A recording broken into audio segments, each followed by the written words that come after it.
चलेंगे जहां पे सीएम योगी आदित्यनाथ क्या कुछ कह रहे हैं वितरण कार्यक्रम में आपको सुनवाएंगे। देखिए 700 से अधिक अभ्यर्थियों को वितरित किए जा रहे हैं उनकी तरफ से नियुक्ति पत्र, क्या कुछ कह रहे हैं सुनिए। और यहाँ कार्य करने वाले कार्मिकों के बारे में यह धारणा है, और यह धारणा इसलिए है क्योंकि देश की सबसे बड़ी आबादी का राज्य है, 25 करोड़ की आबादी, और 25 करोड़ की आबादी की इतनी बड़ी आबादी के बीच में शासन की योजनाओं को पहुंचाना, इतनी बड़ी आबादी के सामने पूरी पारदर्शी तरीके के साथ अपनी कार्य पद्धति के माध्यम से कुछ मूल्यों और आदर्शों की स्थापना करके अन्य लोगों को उस दिशा में प्रेरित करना एक बड़ा दायित्व है। शासन और जनमानस के बीच में एक महत्वपूर्ण कड़ी प्रशासन और उससे जुड़े हुए कार्मिक होते हैं। जितनी तत्परता और ईमानदारी के साथ यह सेतु का कार्य करते हुए अपने कर्तव्यों का निर्वहन करे, शासन की छवि आम जनमानस के सामने उतनी ही अच्छी होती है और शासन की योजनाओं का लाभ आम जनमानस को उतनी ही तत्परता के साथ, उतनी ही पारदर्शी तरीके के साथ मिलता हुआ दिखाई देता है। और मुझे कहने में कोई संकोच नहीं कि विगत 6 वर्ष के अंदर हमारी प्रशासनिक टीम ने शासन के साथ, जनप्रतिनिधियों के साथ मिलकर के केंद्र और राज्य शासन की योजनाओं का 100% लाभ आम जनमानस तक पहुंचाने का कार्य किया। आज इसके परिणाम भी देखने को मिलते हैं। 2 करोड़ 61 लाख से अधिक गरीबों को शौचालय मिल जाना, 54 लाख गरीबों को एक आवास उपलब्ध हो जाना,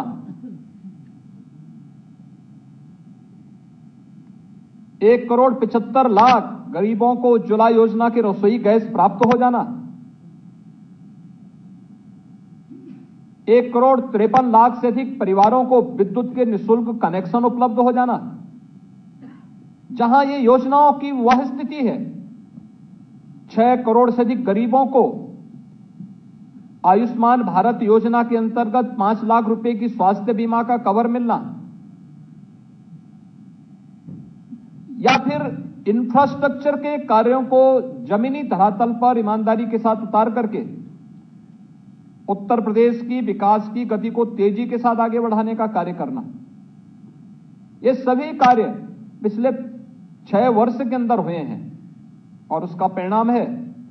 आज उत्तर प्रदेश के बारे में लोगों की धारणा ही बदली है। शासन और प्रशासन मिलकर के जैसा कार्य करेगा उस प्रकार की धारणा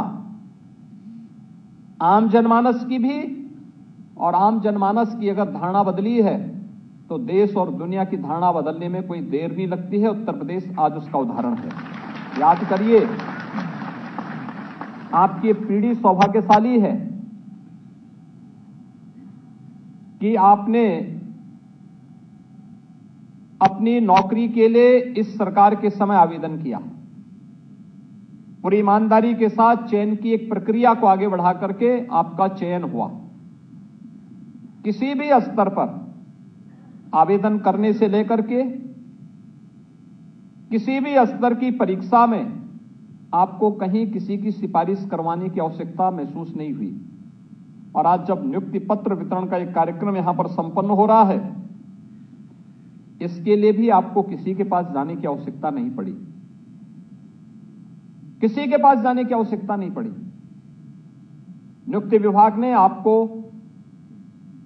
कॉल किया, आप यहां पर आए,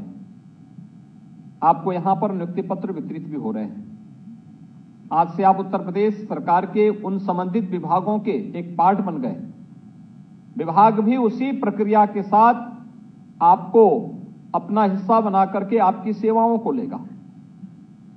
लेकिन जब शासन की नियत में ही खोट हो, शासन की नियत ही जब दुराग्रह से प्रेरित हो और नियुक्ति की प्रक्रिया से ही भ्रष्टाचार का बोलबाला हो, तो फिर आगे की तो कल्पना ही नहीं की जा सकती है। एक समय सीमा के अंदर आपके चयन की प्रक्रिया को पूरा किया गया। इससे पहले की स्थिति क्या थी? 2017 में, मार्च 2017 में जब हम लोगों ने शासन की बागडोर संभाली थी, हर एक विभाग में पद खाली पड़े हुए थे। अकेले उत्तर प्रदेश पुलिस में ही 1,64,000 पुलिस कार्मिकों की भर्ती की प्रक्रिया को हमने 6 वर्ष के अंदर पूरा किया है। 1,64,000, अनुमान कर सकते हैं कि पुलिस के कर्मी नहीं थे। जब पुलिस कर्मी नहीं होंगे तो सुरक्षा की स्थिति तो खराब रहनी थी। पीएसी जो सांप्रदायिक दंगों को रोकती है, हर एक उस समय जब भी प्रदेश की सुरक्षा पे किसी ने सेंध लगाने का प्रयास किया, उन बहादुर जवानों ने सदैव अपनी जान की परवाह किए बगैर प्रदेश की सुरक्षा में सेंध नहीं लगने दिया। 54 कंपनियां पीएसी की समाप्त कर दी गई थी, भर्ती नहीं हो रही थी, क्योंकि भर्ती की प्रक्रिया, चाहे वह शिक्षा का हो, चाहे वह सुरक्षा से जुड़ी हुई हमारी पुलिस महकमे का हो या विभिन्न विभागों का हो, ये भर्ती इसलिए नहीं पूरी हो पाती थी क्योंकि भर्ती की प्रक्रिया प्रारंभ होते ही एक तो जितने भी आयोग थे उन सभी चयन आयोगों के ऊपर प्रश्न चिन्ह लगे हुए थे। आप जैसे युवाओं को उस समय आंदोलन करना पड़ता था, 17 के पहले धरना प्रदर्शन, दुर्भाग्य से कुछ युवाओं को आत्महत्या तक करनी पड़ी थी क्योंकि चयन की प्रक्रिया पारदर्शी नहीं थी, ईमानदारी पूर्वक नहीं थी, भाई भतीजेवाद का बोलबाला था, पैसे का लेन देन होता था।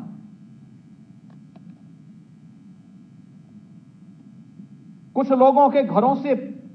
सूची बन करके जाती थी,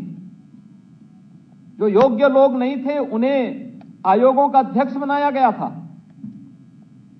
जो स्वयं योग्य नहीं है वह आयोग का अध्यक्ष बनेगा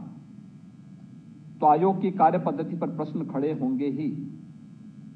और पिछले 6 वर्ष के अंदर आपने देखा होगा किस पारदर्शी तरीके के साथ, क्योंकि हम लोगों ने पहले ही दिन इस बात को कह दिया था, जब विभिन्न आयोगों के साथ मेरी बैठक हुई थी, मैंने इस बात को कहा था, मैंने कहा अगर यूपी के किसी नौजवान के साथ कोई भेदभाव हुआ, उसके जीवन के साथ खिलवाड़ हुआ, तो याद करना खिलवाड़ करने वाला अपनी पूरी जीवन फिर जेल के अंदर सड़ाएगा और जेल के अंदर हम उसे इस स्थिति में पहुंचाएंगे कि आने वाले समय में फिर वह उसके खानदान का कोई व्यक्ति सेवा में, शासकीय सेवा में या किसी इस प्रकार के आयोग में आने का फिर साहस नहीं कर पाएगा। और उस समय जब कार्रवाई प्रारंभ हुई, आज आप देखते होंगे उत्तर प्रदेश देश का एकमात्र ऐसा राज्य है जिसने अपने यहां चयन की प्रक्रिया में पारदर्शिता के साथ साथ जब कोई टेस्ट भी होता है तो जो मुन्ना भाई जाते थे पहले सॉल्वर के रूप में, इनका भी अब आपने देखा होगा पहले ही उन सबको उठा लिया जाता है। बहुत सारे लोगों को परेशानी होती है उसमें भी, लेकिन इस प्रक्रिया के लिए आवश्यक था कि उत्तर प्रदेश के नौजवानों को हम एक स्वच्छ और पारदर्शी तरीके के साथ, स्वच्छतापूर्ण तरीके के साथ उसकी योग्यता के अनुसार शासन की विभिन्न सेवाओं में स्थान दे सके। जो उत्तर प्रदेश का नौजवान पहले अपनी पहचान के संकट से गुजर रहा था, उसकी इच्छा होती थी हम भी यहां कार्य करें, या देश के नौजवान के मन में एक भाव आता था हम भी यहां कार्य करें।